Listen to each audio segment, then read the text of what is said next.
Welcome to the Kelly Cardenas podcast, where attitude is everything. On today's show, both of these individuals, I got a chance to be able to meet them and know them for who they were as opposed to what they did. And I always love this in my relationships. I had no idea. When I met Andrea, she came. I was at a servant leadership conference here in Carlsbad, and I met her. And the way that I met her was her energy. Her energy probably hit me about 50 yards before she came in contact. And it was just this light, this love, this energy where she was just constantly just pushing everyone else to the forefront. And I was wondering about this woman, and then I got to see her at the conference. We interacted. Little did I know that she would really, literally change my life and introduce me to some people that would impact my life in such an amazing way. The man sitting next to her, when I met him, again, I didn't know who he was. I thought he was a great guy. He was very nice to me. He beat up on me on the golf course. I mean, beat me into submission on the golf course, and did it in such a calm manner and such a humble manner. And then the next day, I got to see him speak, and he happens to be the CEO of the company. And so for me, it was so great to be able to meet these two individuals and see the human, the heart, and then realize the impact that they have on other people's lives. So I want you to welcome to the show Mrs. Andrea Bolin, the Chief of Staff, and Mr. Joe Nayquonabe, and I said it right. Yes. Yay. And they are, and he's the CEO of Mille Lacs Corporate Ventures. So I want to welcome you both to the show. Thank you. Nice. Thanks for having us, and thanks for pronouncing my name correctly. Appreciate that. It's always a good first step. So I want to start off with you, Andrea, because energy is something that I think is so huge, because some people try and manufacture it. I could tell when I first met you that it wasn't this manufactured Andrea, that it truly was from your heart. And I saw the people around you, you built them up, but they also had this level of respect for you that was so incredible, where I think a lot of times people's insecurities stop them from promoting other people, from shining light on other people, because they think it's going to steal it from them. How have you been able to foster this energy in you? I think the energy is just what's in the room, and you create that energy, and all of the energy that you can create just continues the relationship building.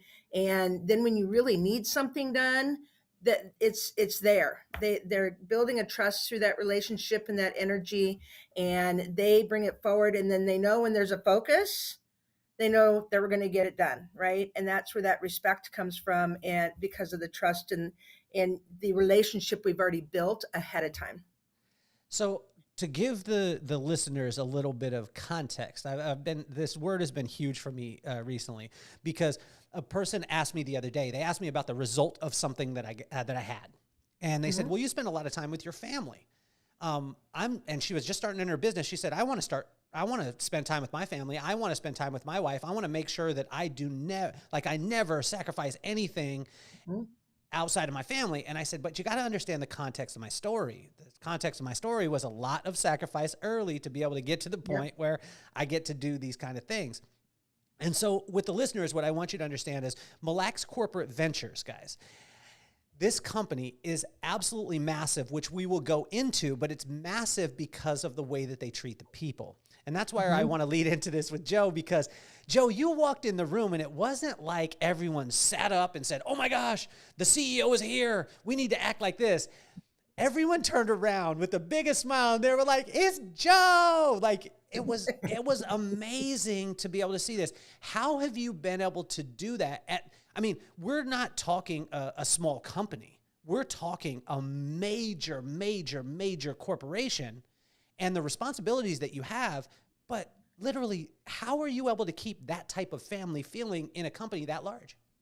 I think that's a good question, man. I think it's about bringing it every day, I guess. I always think that the mentality we have as leaders at MLCV is to just bring the heat every day in our, we think of ourselves as a family, but we also think of ourselves as a team. And I think in team sports, it's kind of cliche, but people say you got to leave it out on the field. And I think for leaders at MLCV, I think that's how we are, is we try to leave it out on the field. So when we're with an associate, whether it's in a one-on-one situation, or it's in a huge ballroom, or it's just in the boardroom with a few people, like our goal is to leave it all out there. So if there's something that we have to give, we're going to give it, and it could be something motivational. It could be something that's just building on a project that we're working on. But we're kind of like we don't have a lot of rules in the company, but one of the rules we have is to be engaged. So that's our goal every time we walk into a room with our folks, is like people know they're going to get the authentic leaders. They know they're going to get that we're going to bring it, and that we're not really, that we're authentic, and that we're just cool, down to earth people, and that they're going to get that from us every time, and it doesn't matter what the environment is. Well, I think one of the cool things too is when you have friends like you, when you have friends, guys that are out there listening, when you have friends like Andrea and you have friends like Joe, you get to brag about the things they're humble about. So that's where I'm going right now. I want you to help people out there to understand the scope and what MLC is doing. Like, because a lot of people are like, oh, wow, they work in a company. I mean, guys, and when I say this, I get to brag. You guys are humble people. So you're not coming on here being like, yo, we do X. But I'm asking the question here.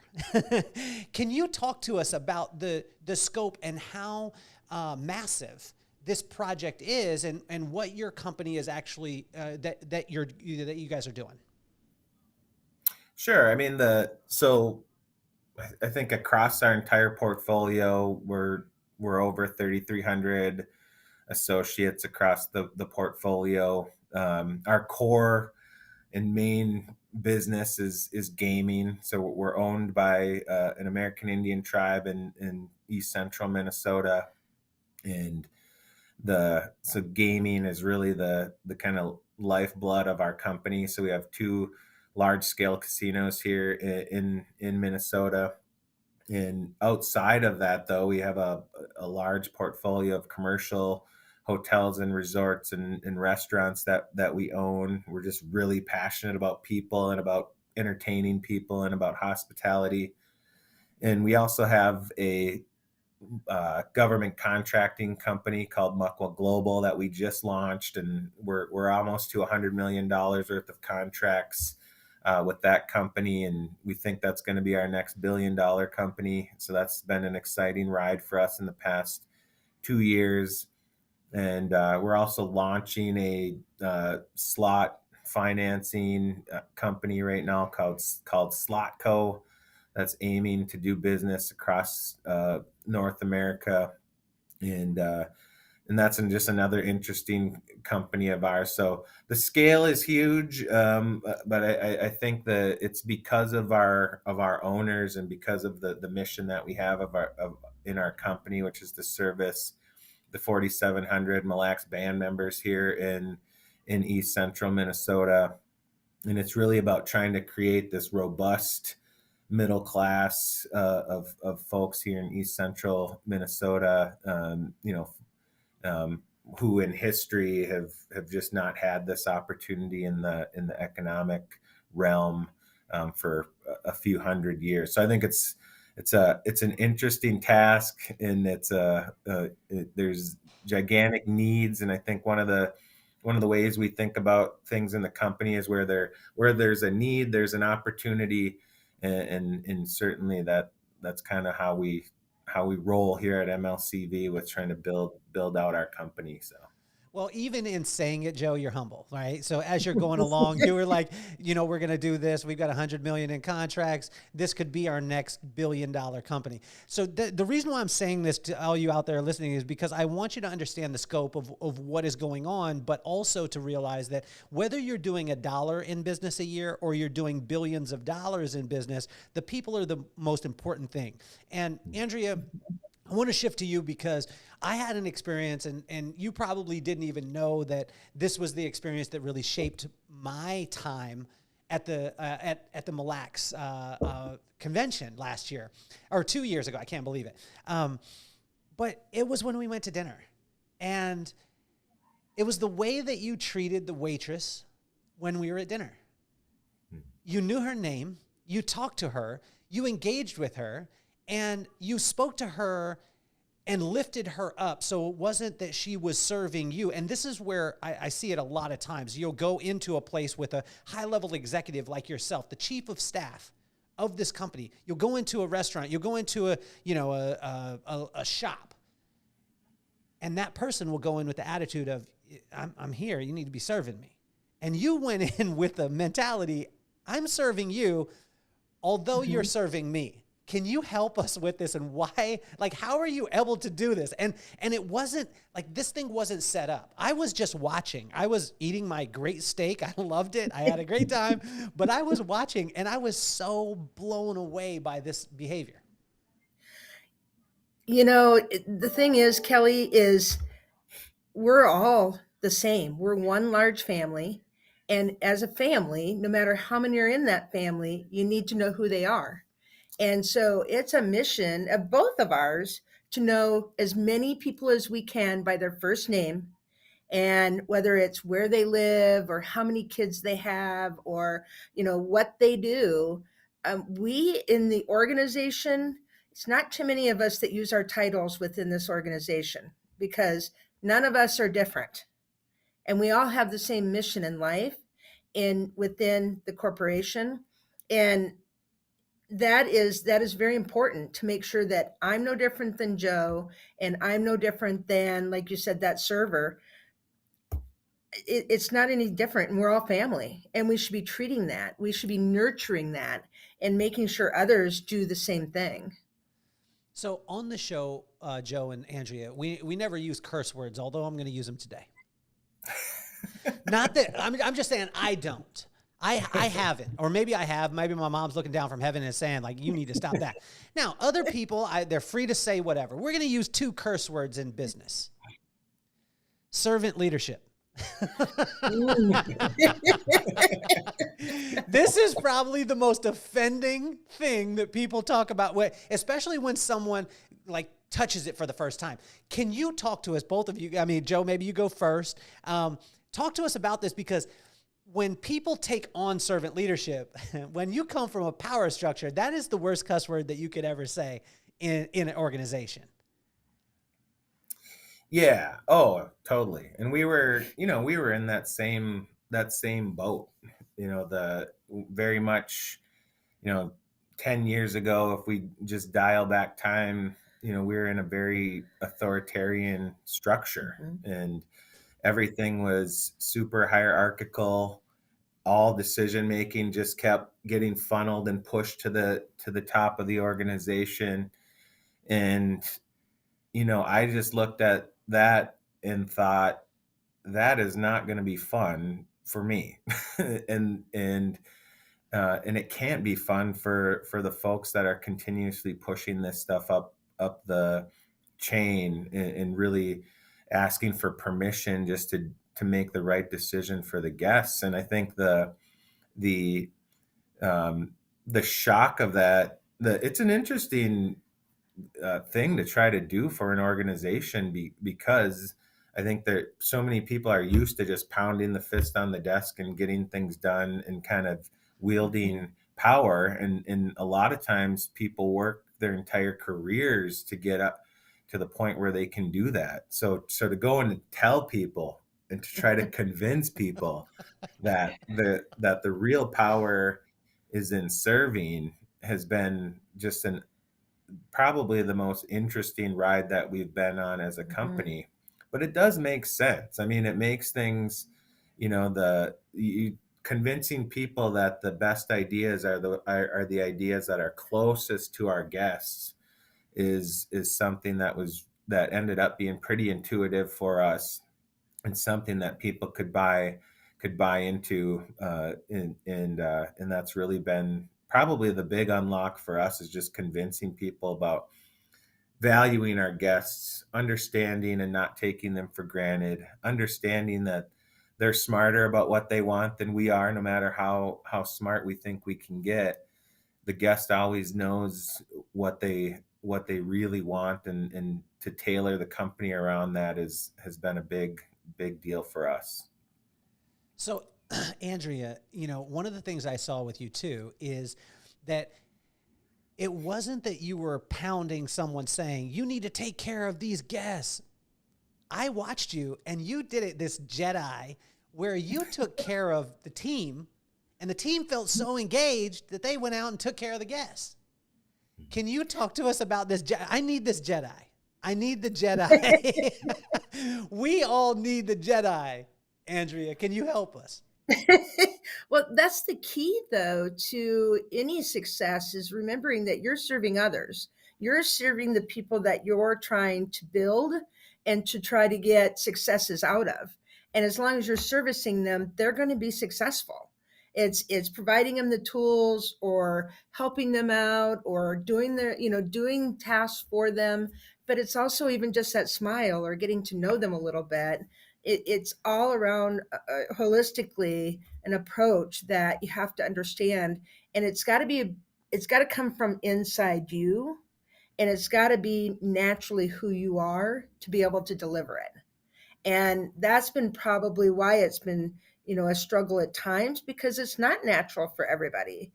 But once they start seeing this and how it is successful, then they're like, oh, that's what I need to do, or that's how I need to create that atmosphere, or that's how I need to deliver. Because in the end, once you deliver it that way, the rest of them are going to deliver it right back to you. So can you guys talk us through too, because when you do go from a power structure, meaning, and for those of you out there, a power structure, if you're not aware of it, you work in it. The reason why I'm saying it is because that's just the way business is. You got the CEO or you got the owner, and then there's this pyramid. They always draw it. What's the organizational chart? This triangle. You guys flipped it upside down and said, Joe, Andrea, you're on the bottom of this. Mm-hmm. And the further and further that you get up the ladder, the more and more people that you serve.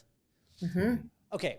Now, for those that just blew the mind of quite a few people out there, they're like, I didn't work that hard to be able to get to a point where, but can you talk to us about some of the challenges that somebody is going to face when they want to bring servant leadership into, and if you could maybe give us some specific instances where you had it in your company and those things were challenging. Yeah, I think the biggest one is really getting comfortable with not answering people's questions. I think normally the way you're climbing the ladder is you're accumulating all of this knowledge and expertise, and you're kind of gaining your cred and to get to a point where you can just answer all these questions and solve all these problems. And I think in the servant leadership model, you're deflecting a lot of that back onto the associate and asking them, what do you think? Mm-hmm. So I think I think that was the hardest thing to get leaders to think about. It's so hard. You know what the answer is. Yeah. We know what the answer is, but the true leader is really asking back. What do you think? What do you think the answer is? And let's talk through this. So in the short term, it really makes you less efficient, because you're walking through these things. You're spending more time with folks solving these interesting problems that come up almost on a daily basis when you're dealing with things. And you can answer that question and solve this immediately, but taking the time out and getting their feedback and helping them kind of build the skills and build the acumen that's going to be needed down the road. You do become less efficient at first, but I think over time you just stop getting those questions, and you get people kind of thinking, instead of leaving their brain in the car when they come in the door, they're keeping that thing tight and coming in and solving problems on their own. So over time, it does get more efficient. But at the beginning, you really have to spend that time. You have to resist the urge to solve everybody's problems, and you have to be willing to listen to what their solutions might be. So I think that's a really, I think that was a big hurdle that we had to climb and get over at the front of transforming the organization. So, Andrea, was this something that was natural to you? I mean, I've heard the story. Like, we got to sit, and I've heard the stories with you and your husband, and then even with your grandkids. And I mean, you're a servant in every aspect of your life. Like when you call or text, there's always this joy. There's always this service. Was that always? I mean, were you dropped from heaven like that? I mean, or do we have hope? Do we have hope? Like, because I don't know about you, Joe, but I mean, I mess up a lot. You know what I'm saying? Like I mess up. I don't think Andrea ever has. So help us to understand this development, or was it just, did you come out the womb like asking everyone, can I get you something? You know, can I serve you? Where did this come from? Well, first of all, it's not always been that way, but my dad actually is the one that really, really empowered me and showed me how serving others is exactly where you're going to get the successes in your life, and whether it was personally, professionally, in and that always stayed with me, and I knew that it has to come naturally, but there's also the opportunity to go ahead and help and guide others to better understand, based off the principles of servant leadership, how they can mold their values and their morals to them. And it can happen, and there's some that won't. There will be some, Kelly, that, I mean, we've let go of a couple people exactly for that, because they're like, that ain't the way you operate. And I'm like, it is, right? So, but it takes nurturing. It takes opportunity. I mean, we've been on this trip for going on 10 years now in our organization. And Ken Blanchard told me one thing that's always stuck with me, when I've had one of many conversations with him, is he said, if you ever thought you were at 100%, you're wrong.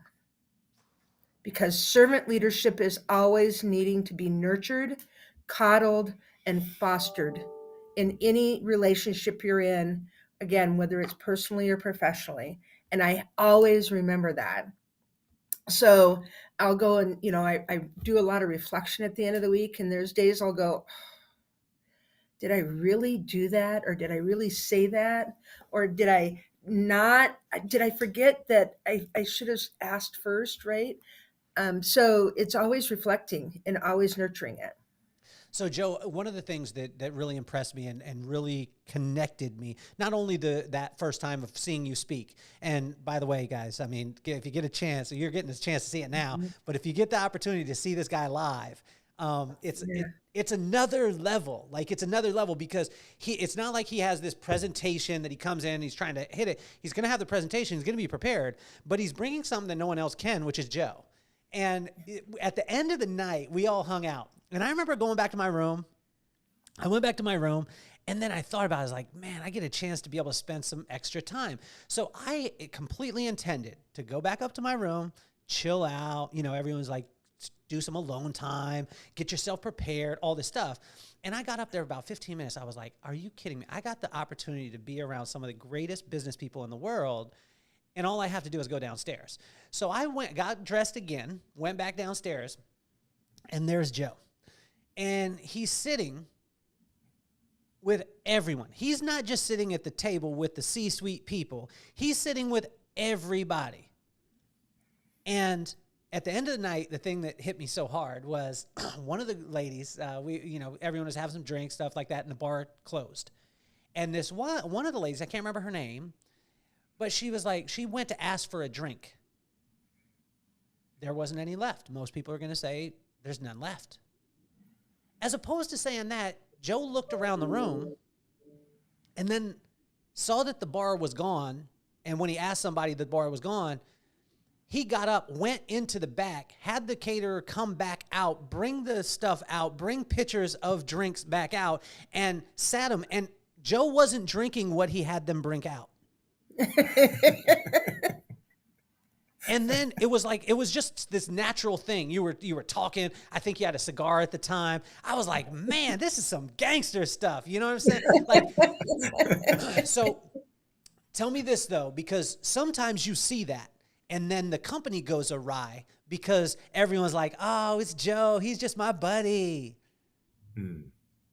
But you have an ability to be able to lead a company at such a high level and not only lead it, but expand it, but you're also just Joe.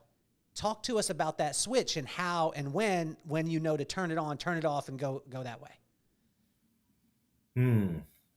Yeah, I mean, yeah, that's a really good question. I think that I don't know how I pull that off, man, to be honest with you. I love that I can. I think that I was really, really blessed to be close to the CEOs that preceded me in this role. And I was mentored and got to see them up close for the duration of their tenures. I loved them. I respected them. And I watched every one of them very closely, thinking that at some point I may have that opportunity. And I think the one thing that I noticed in watching them closely was that they all sort of jeopardized this authenticity, about themselves in order to be the CEO. And that really bothered me. And when I came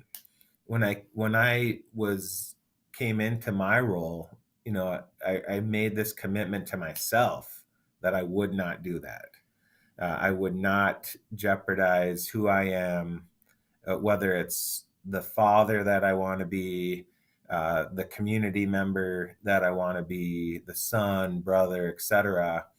I was not going to jeopardize that in order to be the CEO. So I think that's it. I just made a pact with myself that I was going to be me, and the company was going to have to like that or not. And so I think that, there's been goods and bads to that.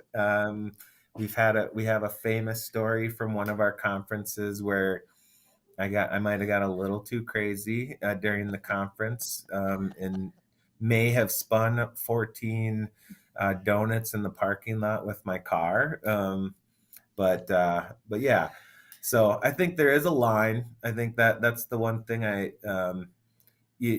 as much energy as I put into being relatable and accessible to our associates across the company. I also bring, when I am in the boardroom or I am in the actual business setting, you got to bring it there too. So I think I'm cognizant of that, and I try to bring the high quality regardless of what the situation is. So I think that's how I would answer that. So Andrea, it's one of those things where, when you see the CEO and, you have staff around, right? I believe that the staff has to trust and has to believe in what the CEO is doing. Mm-hmm. And I've just got to witness again. I got to be a fly on the wall, and I watched the behaviors and all those things. And it was so amazing. Talk to us about maybe a specific time where in your relationship with Joe, you knew like, cool, we're good. Like, and because there's points in time, like say with my wife, when we were dating, we were hanging out. Actually, it was even before. We were just friends. and it was the national championship game. This was 2006. We're watching the national championship game, the NCAA championship. We're watching it. We're eating some barbecue that I cooked. You guys would love it. I get a call. I walk into the next room. My career that I had had for, I think it was 15, 16 years at the time, they told me that we no longer need your services and we're going to sever ties. And it was just like that. Then I walk back into the room, I sit down, and everyone looks at me, and I didn't think they could see it, but they could see it. And I looked at them. They said, "Are you okay?" I said, "Yes, I just lost my job." And then I went back to eat my barbecue. Brooklyn, who was my friend at the time, just told me, "I'm just here with you. I'll just listen." She didn't offer any advice. She didn't do any of those things. But that point of eating that chicken, losing my job, watching the national championship game, it solidified something for me that this person, I could trust him. Mm-hmm. Can you talk to me about a time specifically when you said, like, I could trust this guy? You know, Joe and I go way back. We've been together on the gaming floor, in the gaming business. He started as an intern in this organization, and I was in human resources at the time. And we've gone a long ways. And there was one day, I do remember one day, Joe came up to me, and we built a business relationship already. You know, he'd done, some things for me, from the marketing perspective that HR needed, et cetera. But then we also had a sparks of conversations, and it came down to leadership, et cetera. And one day he came to me and he said, I'd like to see if we could meet every once in a while just to talk about whatever. And specifically more to servant leadership and leadership in general, and what are some ins and outs that can help me. Again, he was an intern, and I actually had known Joe since he was about 15 years old. So that was that time where I'm like, he sees me as a person that can help him, when I had already seen him as someone that was going to be going far in our organization, and that was going to also be a tribal member that was going to help the tribe succeed even more. And that was my time that I really saw that opportunity that was going to make it go far. And it has gone. We've been together for a long, long time. We've done a lot of things together, whether it's been business wise, friends wise, family. My oldest granddaughter and his middle daughter are friends. I mean, they went to preschool together to now. I mean, I try to keep him on track, which isn't easy, and he tries to fool me any way he can. But it's a good relationship. But it started then, and that's when it was really an eye opener for me. I think a couple of things that you guys have both said that really stuck out to me is, Joe, when you were talking about building a $1 billion business, or we're saying multi-billion dollar business, that you were doing it with a vision of being able to help the tribe. And that was the whole thing. And then, Andrea, you just said it, and you guys allude to it. Can you help us, Joe? What do you wish that people knew about the tribe and about reservation life in specific? Yeah. I mean, I think the reason why I say it too, Joe, is because a lot of times people think, and this is just from the outside, a lot of times people think, oh, wow, the only thing that they know about the Native American culture is, oh, you get, you have casinos on the reservation, and you guys are just making tons of money, and that's what you're all about. But when you get involved and you get around, and like, what do you wish that people knew about that? Because a lot of times that conversation doesn't come up like, hey, pass the coffee. Do you know what it was like to grow up on a reservation? Do you understand the tradition that the Native American culture, because the Native American culture really shaped, because when I was studying the Ojibwe, like the Ojibwe is right in line with servant leadership. Like it was different words, but those core values were right there. But what do you wish that people knew about the culture and about, maybe what the people go through? Yeah, I think what's cool about us is that, for for all intents and purposes, I should not be on this call right now. Like I should be dead. My people should have been eradicated long ago. And I always dial back to this. I found an old newspaper article. I was just looking through a lot of these old archives, and there was a Star. It's the Star Tribune, the Minneapolis paper, which is the kind of the paper of this region even to this day. And it was from like 1919 or 1920, and a reporter was in our community, and had observed what was left of our tribe, and he described us as a lowly band of Indians huddled in the woods. And and he kind of went on to say, this once mighty empire is really down to about 40 people that are struggling to survive in the woods of Isle, Minnesota. And that's, I think of, I roll back. So roll back 100 years and look at that. That's who we were. That's what we were. You fast forward 100 years, and we're, by no means are we this great society or back to where we were, pre-European contact. We're not at that level yet, but we're on a trajectory to get there. And I think that's important to know.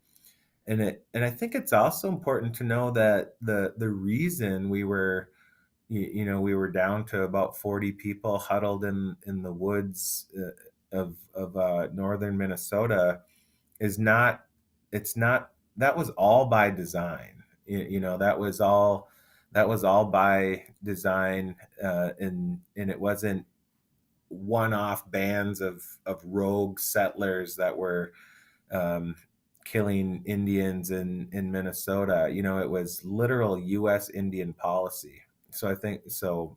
I do a lot of talks here in the region on this subject, just to educate people. It's like, look, there was the literal policy of the U.S. government was to eradicate us from the country. And there's several iterations of that. But to think that our people have gotten through that, and that we're trying to thrive today, I think there's just a greater respect that people get for kind of what we're doing as a company, what we're doing as a community, when they understand like all the stuff that we've kind of been through in order to get to where we're at. And I think it really changes the conversation about, what we are and who we are as people. And that's fun. I mean, that's literally what makes everybody, I think, in our company get up every day. Is it's like, we're the ones writing that, we've gone from that little snippet in the paper 100 years ago to what we are today. And we are all helping to kind of draft that script. And that's what's really, really powerful about what we do, and makes things really interesting. So what is it like? What is it that people don't understand growing up in it? I mean, say let's take it to 16-year-old Joe, 15-year-old Joe. When you say that you shouldn't be alive, or you should be, you shouldn't be here. Yeah. What does a Native American youth go through that I didn't go through? I didn't grow up in it. Like Yeah. I've got, my grandma would tell me about, oh, you've got this little bit of, whatever in you, and you've got Native American to you because we have Mexican background. But it wasn't like I grew up with that. I didn't deal with the things. What are the things that the young kids right now that are dealing with that the world doesn't understand and doesn't know? Yeah, I think the extreme, well, I mean, I think the two things that defined my childhood were extreme poverty and extreme racism. I think if we dial back to 16-year-old Joe, the tribe at that time was fighting. We actually won a Supreme Court case in 1999 that solidified our hunting and fishing and gathering rights here on our reservation. And that was a very contentious issue in this community because it gave us this, it didn't give us, but it preserved this right through treaty making that we had to spear and net walleyes on the lake here in Mille Lacs, which, you're out in California. This probably doesn't seem like a big deal, and maybe it's not, but in this region, it was a big deal. And I remember protesters and Mhm. signs. It was. I remember spear an Indian, save a walleye. I mean, that was a common Yeah. sign that people would do. People would wait at the launch points on the lake, and they'd wait for our boats to come in, and they'd throw rocks at us, and they'd shoot guns at us, and and things would get violent. Even this past fishing season, it still goes on out here for the teens that are out trying to. And these are just ways that we're practicing our traditions and our customs as people, that we were taught, and this is the way we have done things for hundreds of years, even prior to Europeans being in this region. We were here doing these things. So a lot of these historical practices that we use are viewed as, by the non-native community, um, in a negative light, and I think that's the kind of thing that we really faced. And then we're also, the reservation system in itself was a way to kind of put Indians, in less desirable locations. So if you look across there's 580 different tribes across the country. Most of them are located in areas that are very rural, and in places that are far from any sort of economic viability. And so what you over the generations, you just see a lot of different poverty, and that's really how we grew up. I always tell the story. My dad would go to work, in the morning for the tribe's health and human services division, at and then at noon he would get off work, have lunch, and head to, St. Cloud State University, which is a local college about an hour from here. He would go to classes at St. Cloud State University. After class, he would go to the local VA, and he would work his next job, which was washing dishes at the VA. We would drive home from the VA. He would have dinner with my mom and the family, and then he would go to his night job where he was the night watchman for the local golf course. So, I mean, he's working, three jobs and going to college, all to make ends meet. And that's the kind of stuff that I saw when I was growing up. That's pre casinos and pre things that are going on. And that was just a normal thing on top of my mom having her full time job. So, those are the type of things that we saw growing up, and that those are the things that are common in across Indian country. And the some of the other policies, that there was a relocation policy, that the U.S. government had, that was designed to take Indians off of reservations and put them into big cities, in hopes that they would kind of just lose their traditional values and their connection to the lands. My dad was a part of that. He was relocated to Milwaukee. A bunch of my uncles were relocated to San Francisco. And when you think about that, the to take males out of the community, um, deliberately, and move them across the country. There's generations of our Indian nations that have had very little male leadership in for decades because of that. And, I think that when I look around the reservation today, I think that that's one of the goals that I have, is to be a strong male role model for other people growing up on the reservation, because I know that there's been decades and generations of Indian tribes, including my own, that haven't had that. So those are just a couple of the things, man. I could Yeah. probably go on all day No, I about mean, them. we love But it, Joe, because I think a lot of times people don't understand. They don't have the light shined. And when we got a chance to go golfing, it was great because I got a chance to be able to be around it. I'm curious because again, I didn't grow up in it. Andrea, I mean, being in the environment, how long have you worked with Mille Lacs It's Corporate going on Ventures? 27 years. Okay. In your 27 years, what do you wish the world, if you got to speak to the whole world, which now we are, if you got to speak to the whole world at once and you got to shine a light on some stuff that they should know about the Native American culture, what would that be? One is that it is truly a servant type culture. They have always had, in fact, we have adopted their core values because they are the right core values to help in any organization, right? And the things I wish people knew is that it's not that it's a Native American community. We're helping the community who serves us, and that's the tribe. I mean, the tribe is there that wants us to do better. No matter, I'm not Native American. I do have 6 grandchildren that are Mille Lacs band members, but I'm not. But they've always accepted me for who I am, because I have always wanted to help make sure they are known for who they are. And I think that's important to know. No matter who you are or where you're at in this world, it's a community who just wants to be who they are, and they want to be back to their roots, and they want to be able to show how well that can help the world, and it's just a beautiful community. Joe, how were you able to? And I'm very curious on this, man, because studying you is, I tell you, if you get a chance, you just need to study Joe, like who he is, what he does.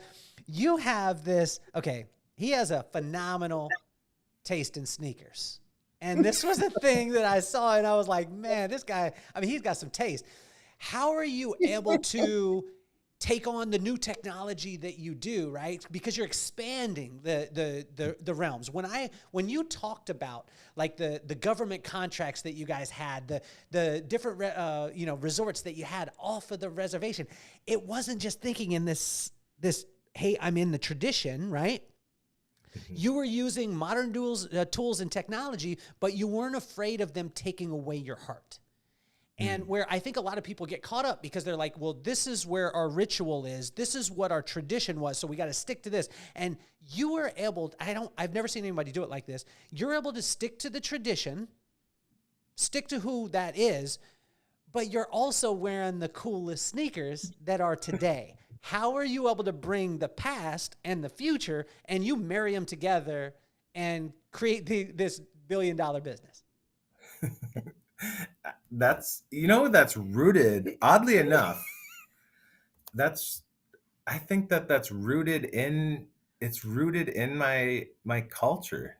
Like the my name, my Indian name, Ojibwe name that was given to me is Jige Wegabo. And that the translation of that is he who looks out over the edge.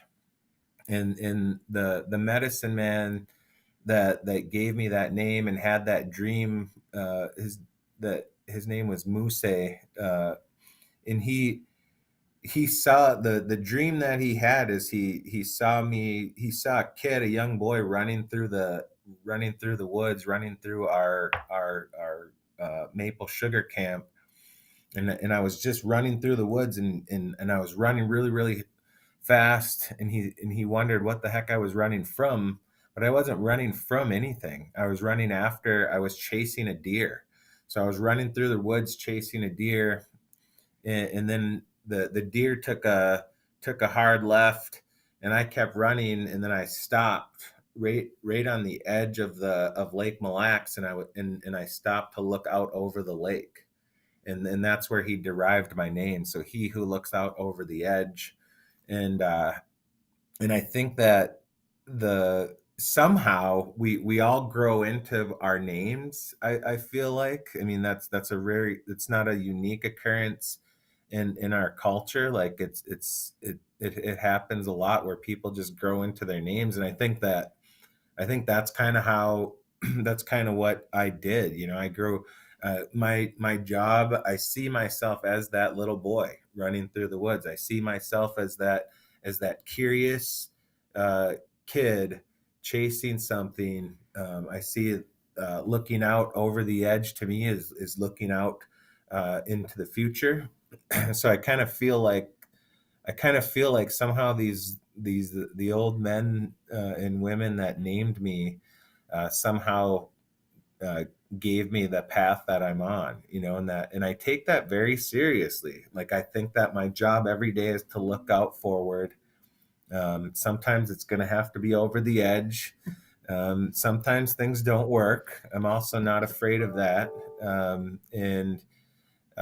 But sometimes things do work, and I think for that, I think that's a role that I play for the tribe.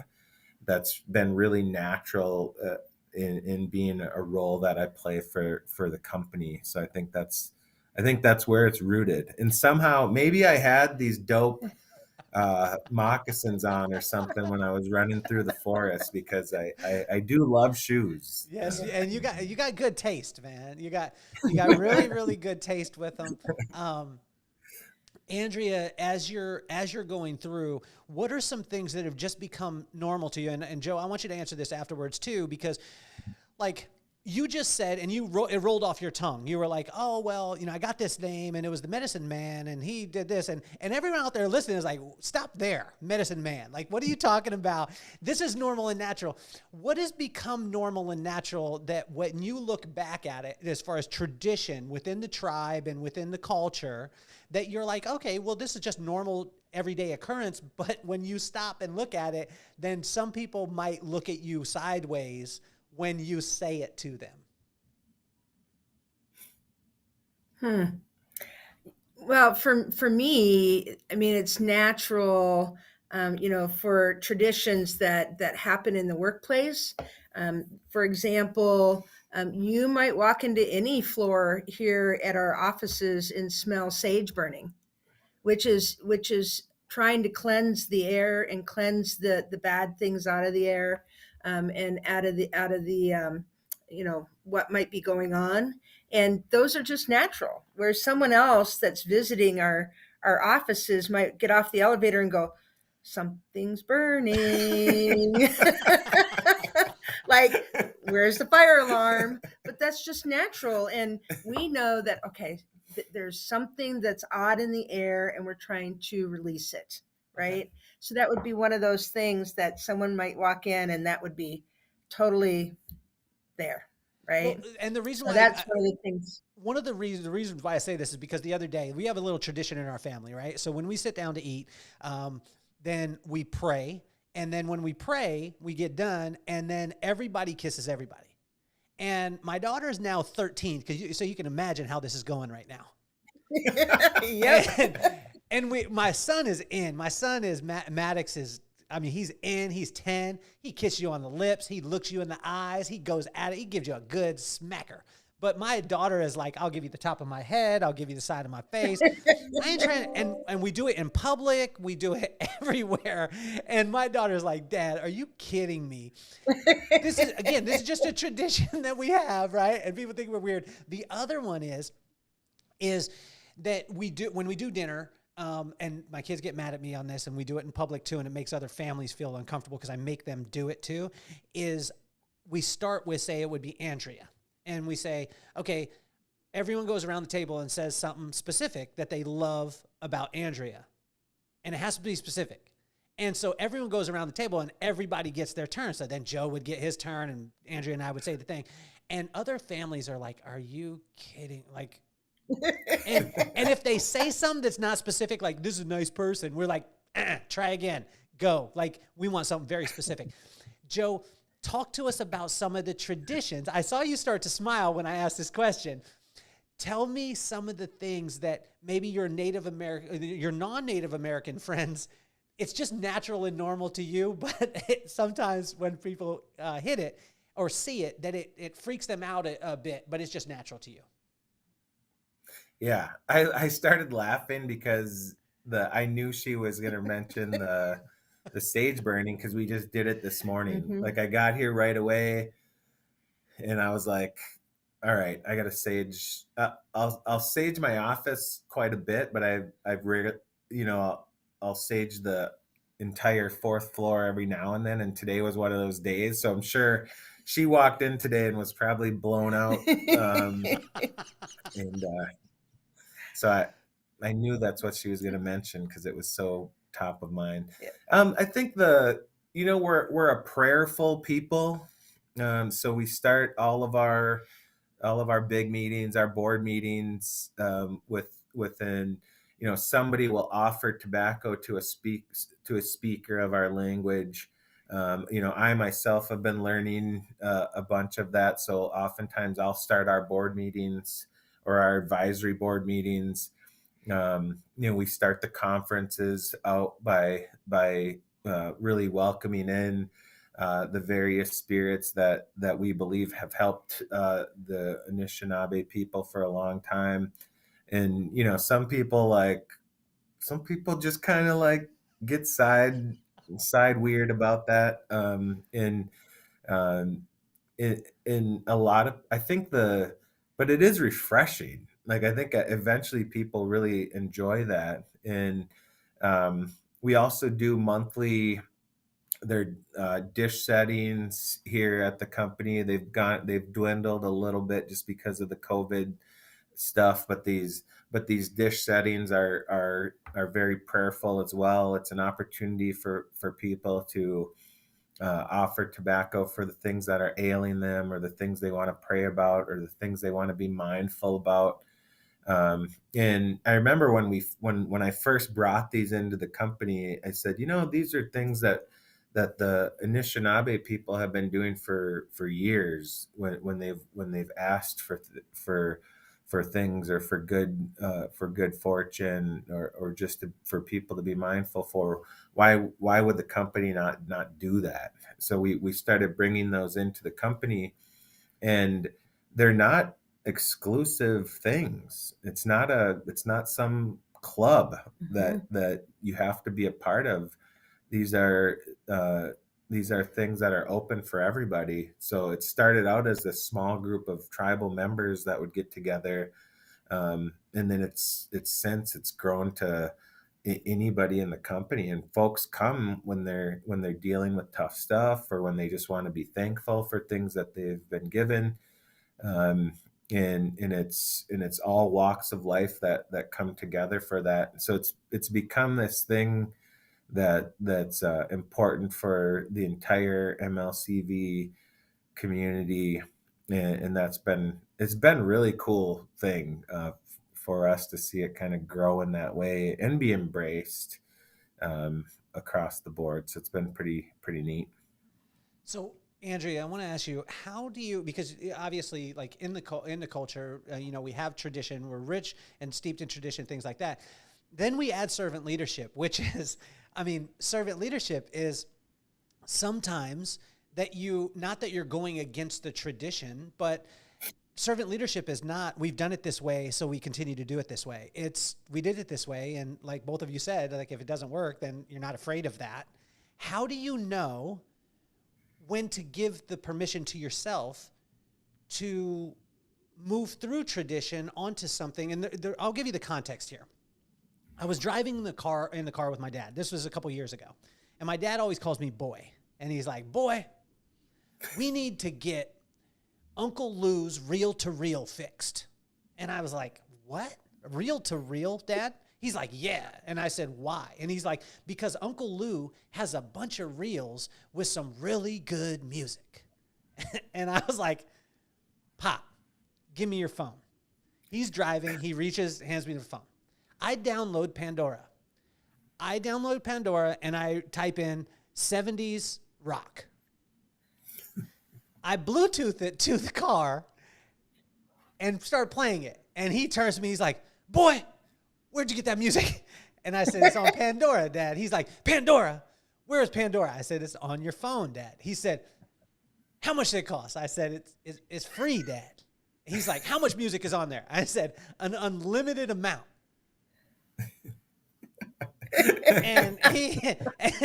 and he said, and then it was like, it went silent for a second. And he was like, but you know those reels sound good though, right? And I mean, I was like, Pop, you didn't learn the lesson here, bro. Like, sometimes there's tradition and then there's modern days tools and technology. Because you do this so masterfully, Andrea, how are you able to know the difference between holding on to the reel and fixing the reel to reel or using Pandora? But the thing is with the tribe's traditions and servant leadership, it's already there on its own. It really is, Kelly, because whether it's taking some of their values of humbleness and bravery and moving it to the real world, which is how do you serve others. The bravery end is taking chances, conceptualizing ideas. And like Joe said, sometimes you go over the edge, right? And that's okay. That's kind of the modern side of it, right? Is you take chances, and it might be $1 million chance and it might not work, but you have to be okay with that in the end in servant leadership as an organization. And bravery comes from the tribe, showing us how that has gone from, like Joe said, from those 40 to where we are at 4,700 plus now. It's taken a lot of that to shift it continually and adding on to be the biggest Pandora you've got. What do you think gives you guys the permission to, like, I loved it, Joe, when you said, I'll try it. If it doesn't work, okay. I mean, most people are so fearful of just trying. They conceptualize, they read, they come up with ideas, strategies. And what I watch you guys do is you actually implement. So what gives you that internal permission to do that? Because I think that is something that gives people wings. Yeah, I think we always say, don't ask for permission, ask for forgiveness.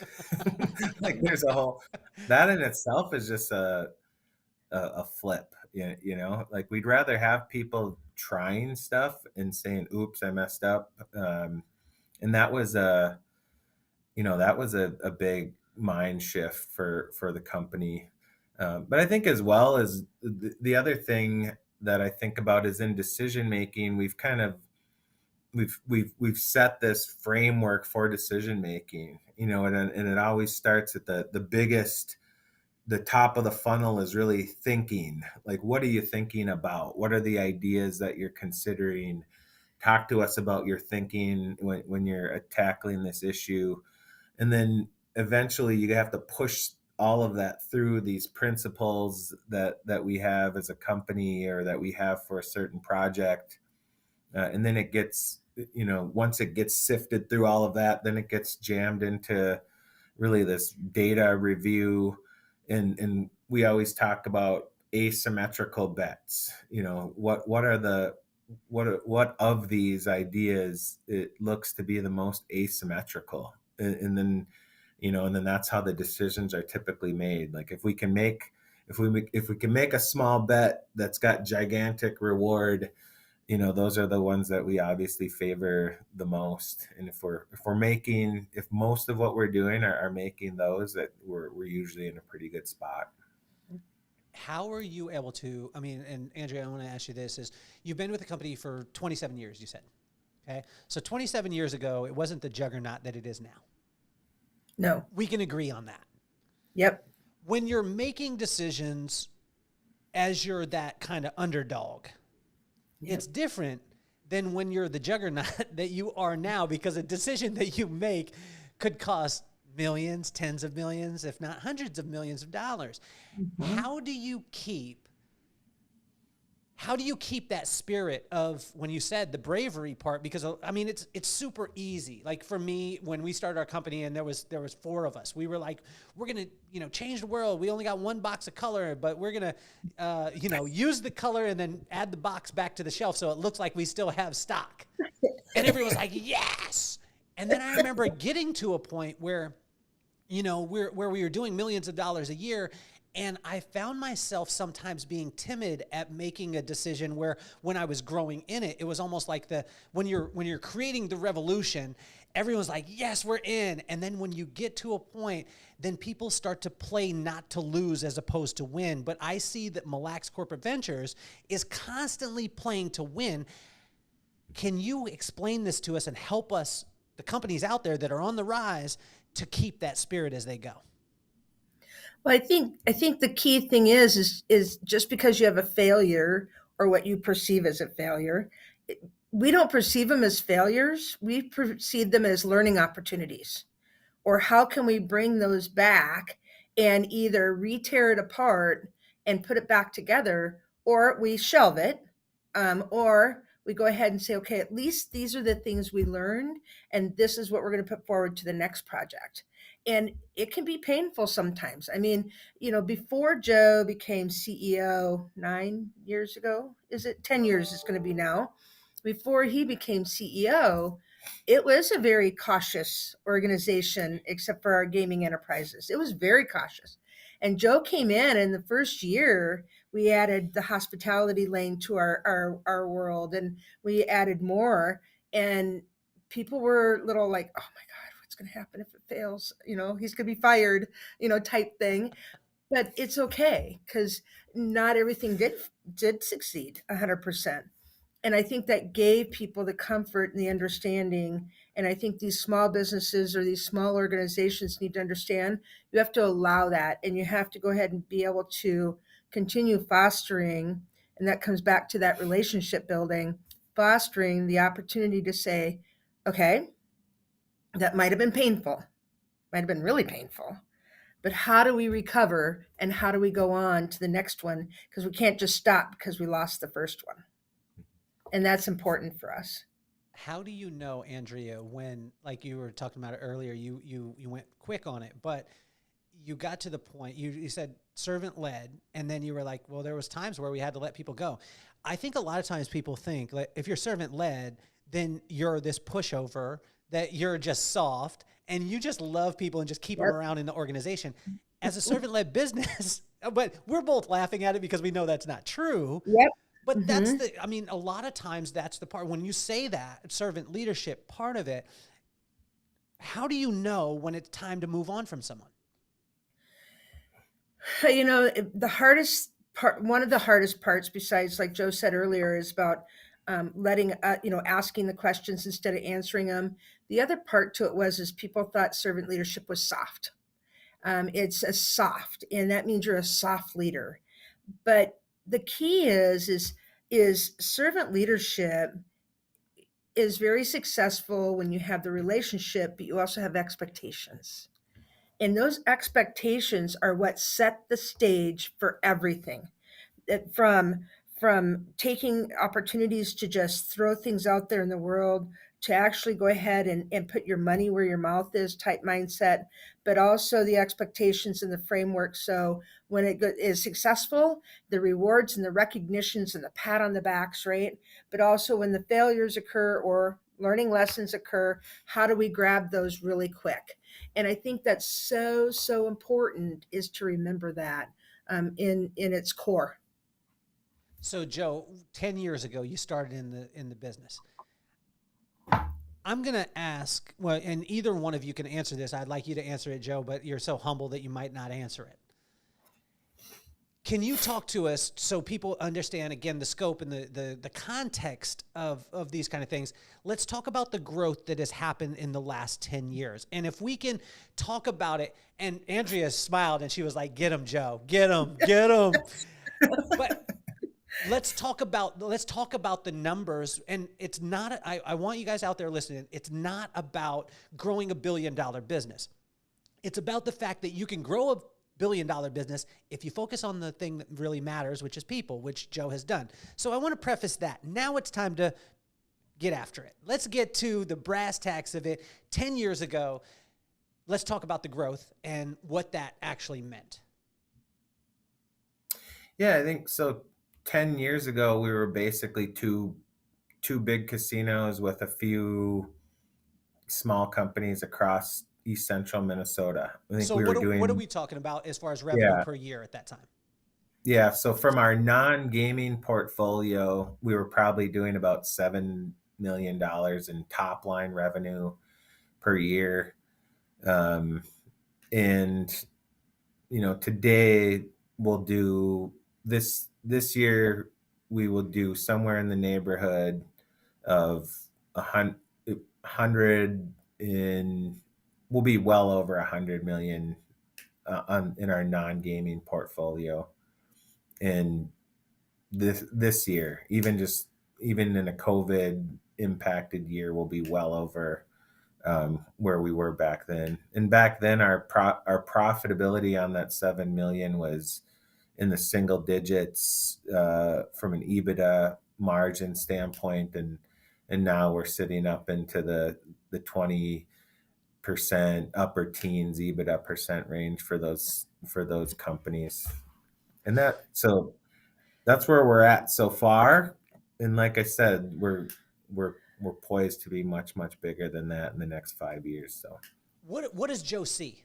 What is Joe like standing on the cliff looking out at the Mille Lacs Lake? What does Joe see when you're? I mean, let's hit the gravity here for a second. I'm gonna push the pause button because Joe just said 10 years ago I took on this company that was doing 7 million, and I'm not. And Joe's not saying I did this. He's not saying that at all.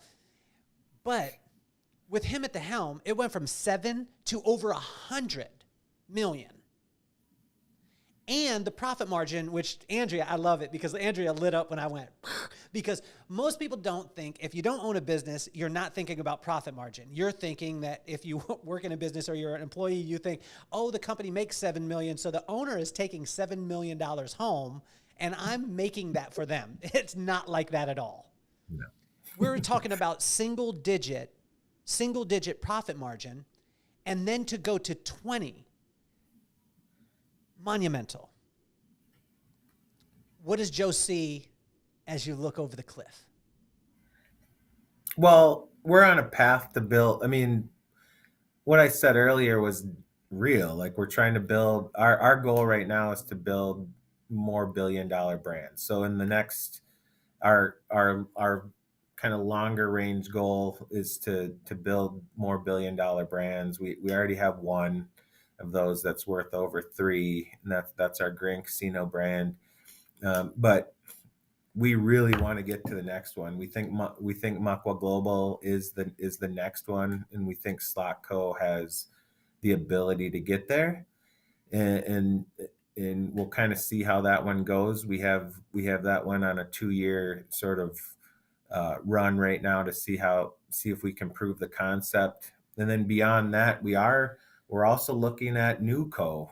What is that next company that in our main aim of all of this is to try to make the Mille Lacs band self-sufficient, where they can function as a tribe and as a community and as a people without having to rely on the gaming business. So that's our goal. So we love gaming. I can't tell you I could say there's no gaming dollar. There's no dollar like a gaming dollar. Gaming is a very profitable business and we love it. However, we also, the chairman, Art Gabo, who started this effort back in the 80s and took us right up to opening our first casino in 1991. And then he passed away within a month of us opening our first casino. His famous quote and his famous mentality that was that gaming wasn't the answer.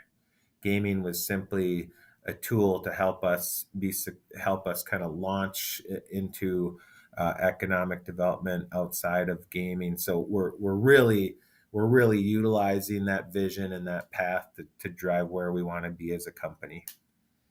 So, Andrea, I want to shift it slightly because there's very few times that I make any comparisons to my mom. The reason why is because who she is in my life and what she has always been to me. But some that I've seen in you over time is, number one, when we met, you were in the audience of a conference where there was a lot of speakers. Mm-hmm. You also run what I think is probably one of the most important conventions in our country. And if you guys don't know about it, we'll have links for you, but you need to get your leadership and your staff and anyone that you can to the convention. But you sat in the audience, and then you have the convention where you bring in a bunch of speakers, and you're probably one of the most powerful speakers I've ever experienced. And the reason why I make this comparison is because my mom was a lady who could do all the things that she allowed other people to do, knowing that she had the power to do it and probably do it at a higher level, but she knew it was what those people needed at the time. And I see you do this with people in your organization. Where does that source come from? Where does that power come from? How can someone tap into being able to do that? Well, first of all, thank you, because I don't think I can be compared to anyone's mother, because your own mother is your own power, right? And so thank you very much. But again, I think it's just all within. It's that natural piece that you continue to deliver, continue to bring forward, and to make sure others know that that's what you want to bring, and that you want to be there to help them be the best that they can. And their best that they can is what they want, not what I want the best to be or what I think can be the best. It's what they think they can be the best at. Now, do I want to try to kind of conceptualize a little bit for them and help them and maybe, get them to go a little higher if I can? But it's not me. You have to be able to persuade them to do that, right? And that's what moms do. They foster things. They water the plants, right?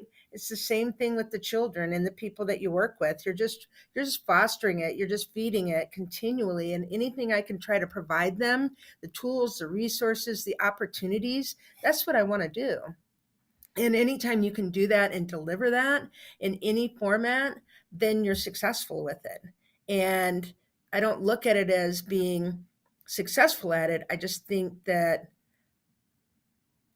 I am doing what I love and I believe, and my heart is warm with it. Joe, how is a person able to do those kind of things? Because you see it happen with her. You see it happen in your organization. You do it. How does one accomplish this and not start to say, I need some of that shine from me.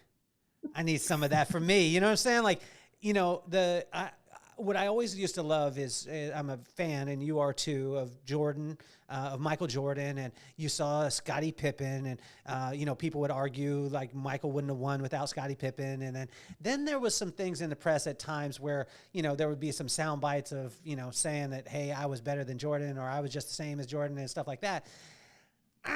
I mean, how does one just stay in that humble sense to continue to grow other people? Because a lot of times, again, when you get around it and then they start to get the shine, there's a lot of people who back it off now and say like, you're getting way too much. Let me grab some of that. Yeah, that's really hard for some people. It's never been hard for me. I really love the Jim Collins. I identified with he's got the whole concept of the mirror in the window, and when things are going great, you look out the window at the folks that are making things go great.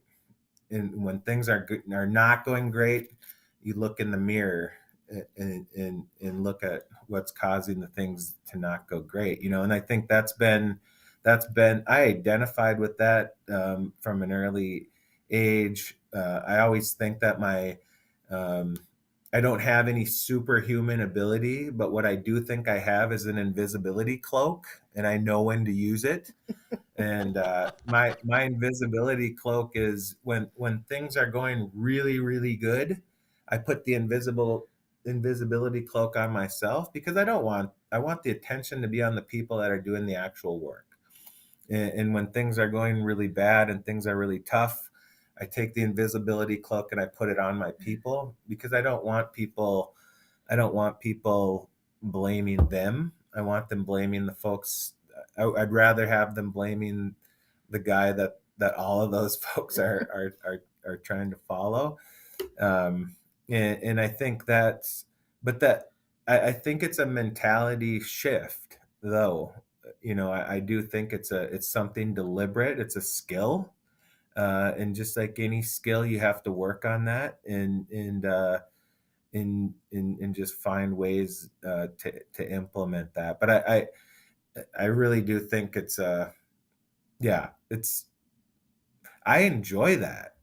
I love going and, I love seeing, I'd rather watch people out there partying and popping the champagne, than watch them kind of taking heat for something, and I love to be able to, jump in and take care of that stuff, when it calls, so.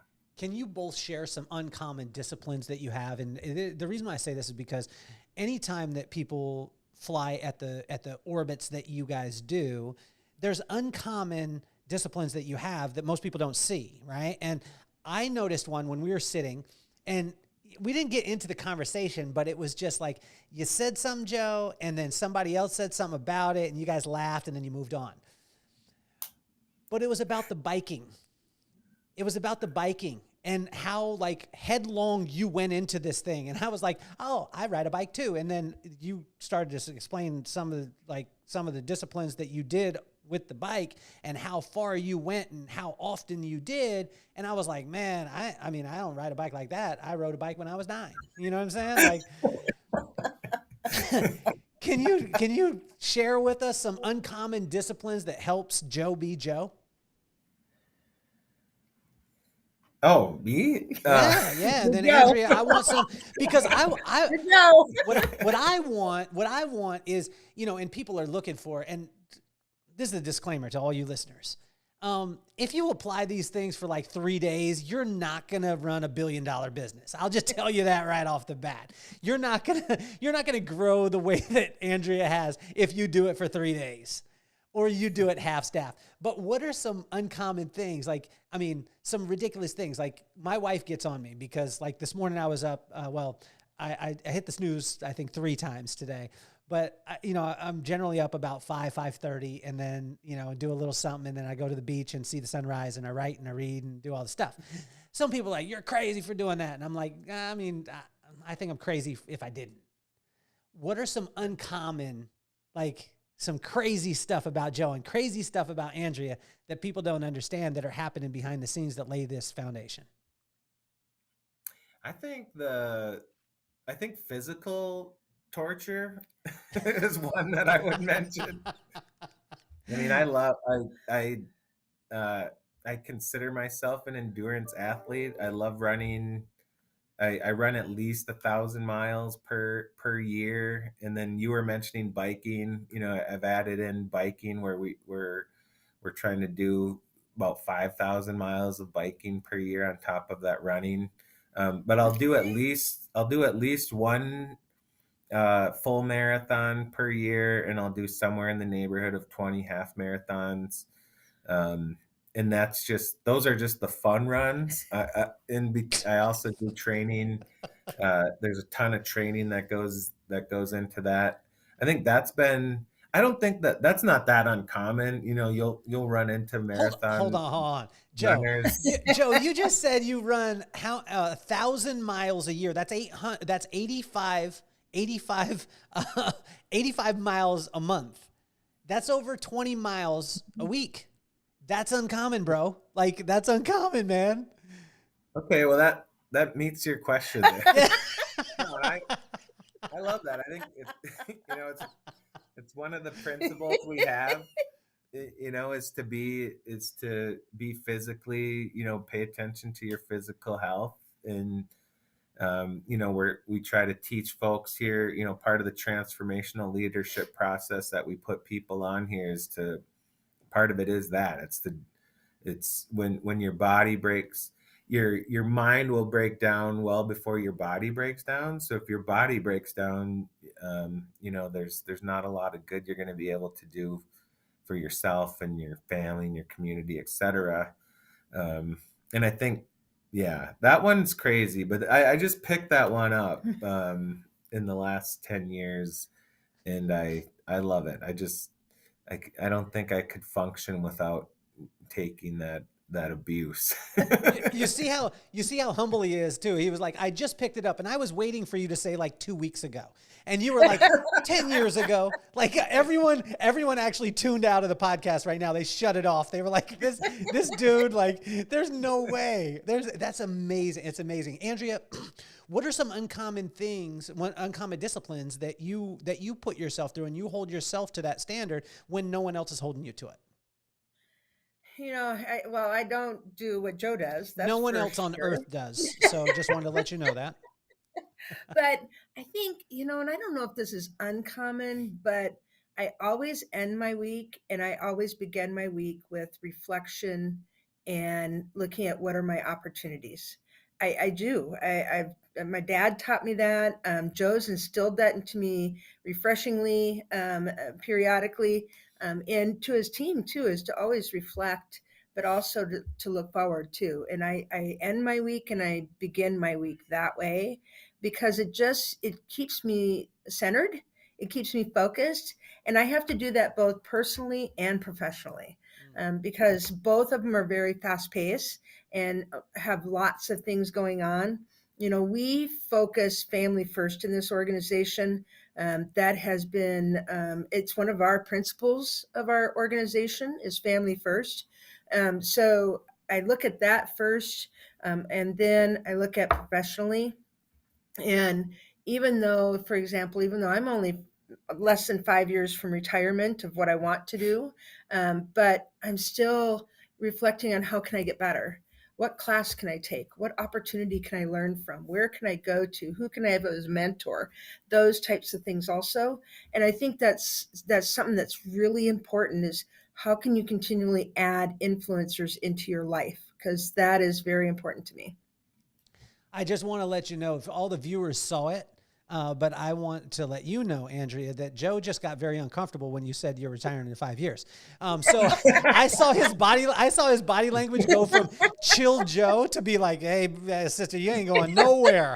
You know what I mean? We got a different plan for you. So a thing that I want to tell you, everyone out there listening to about your company, and I want to compliment you both on this, is that almost every single person that I met that worked inside of your company could have at least told me minimum of 3 different positions that they had and they had grown through them. This is not normal. And most people, when I say a minimum of 3, most people were like, I started at this, then I went to this, then I went to this, then I went to this. And they were 6 or 7 in by the time we ended our conversation. And I just want to compliment you because those kind of things are so huge. There's a guy named John McCormick that told me, he showed me a couple numbers. He's a really, really very successful man in the professional beauty industry. He showed me a couple numbers and they were like, I think it was 20, 23, 26. And I was like, you're a businessman. You should be showing me millions or whatever. And he was like, boom, boom, boom. He kept telling me. And then he stopped and he's like, 20 is the minimum. And I was like, bro, like $1 million is the minimum. And he said, no, you don't understand, son. These are the amount of years that the people have worked for our company. And until you've got to 20 with your employees, you haven't done anything. And I was like, whoa. I mean, it just really, but you guys embody it because people grow in your organization. I want to compliment you on that because it's not something that's very common. I mean, people want to be there. They want to grow. And you guys have fostered that kind of, environment, which I think is so amazing. So the reason why I started the podcast is because of my kids, Maddox, who's 10, who's an absolute superhero, and my daughter, who's 13, who doesn't want to kiss me after the prayer at dinner every night. But she has a phenomenal heart. I mean, amazing young lady. So I started the podcast because I want to take iconic people like you that would be like, oh yeah, we're just about to build another $1 billion company. And then you guys move on and drink some seltzer. You know what I'm saying? Like, I wanted to show them iconic people like yourself are not superhuman, that you're human beings, but you have a phenomenal attitude and absolute crazy work ethic. What advice would you give to Maddox and McKenna? And if you could use both of their names, it would be amazing. Well, for Max and McKenna, it's just to keep dreaming and to remember that you are your own story and you are the one that's empowered to create the ending to that story. No one else is. Maddox and McKenna, I think the best thing you can do is to find great role models.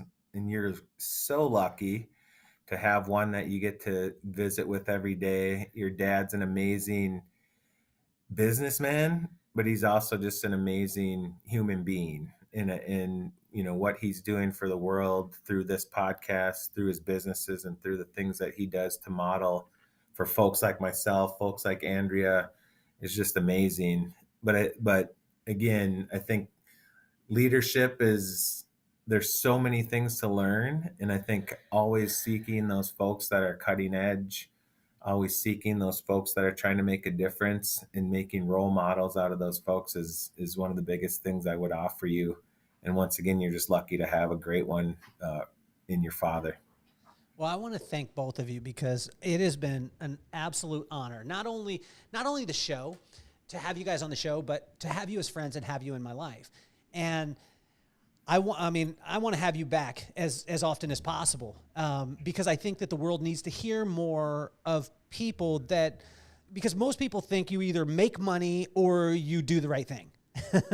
Right. And they're like, well, if I want to make more money, I got to move that gray area. I got to move into the gray area.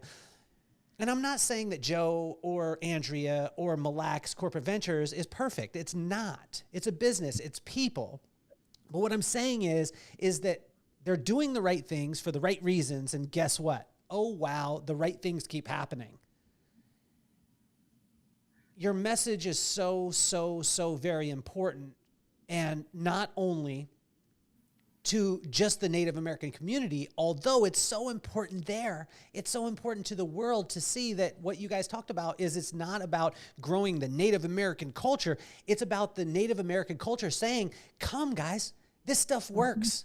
We want you around. And I just think that it's amazing what you guys do and how you do it and the places that you do. And I'm just in awe of that. And so I want to thank you guys for being on the show. Now's the time that every one of you needs to click the links, check out the sponsors. You guys know what you need to do. You need to do that, patronize the sponsors, check out everybody. But also too, what I would suggest is you need to share this. You need to share it with a couple different people. Number one, I want you to share it with something that we didn't even connect on, which is I want you to share it with women who can lead companies, can lead billion-dollar companies. The young girls of the world, share it with your daughter, share it with your niece, share it with a young lady who can see from an Andrea's example that you can do the right thing, that servant leadership isn't soft. And I want you to share it with every single Native American kid out there to help them to understand that, guys, this example is there. It's proof positive that it's happening. And I just believe you should share it with every single person in the world because then that would make the podcast better and everything works out well then. But I want to thank you guys again. You guys have been absolutely phenomenal. And my hat's off to you, Andrea and Joe, and you guys are phenomenal. Thank you very much, Kelly. We can't wait to have you in our house again in June and being able to help us continue delivering servant leadership to other tribes and partners and friends of ours in June. And I got to show you the desert moss Jordan 4s designed by Union LA and Air Jordan. Oh my gosh. That's what I'm talking about. So you guys get to see this. My call is this. When you're looking over that cliff, Joe, the first Jordan Mille Lacs collab that is, and what I would say is let's do it for the Mille Lacs, but let's do it for the Native American culture. The first Jordan Native American collab would be out of this world. That's the cliff. That's looking over the cliff. All my sneakerheads out there are like, yeah. And Andrea's like, why did you take off your shoe, bro? Like, Joe, she's like, I'm not taking off my shoe. If you know, you know, but you guys are absolutely phenomenal and you're officially off the hot seat.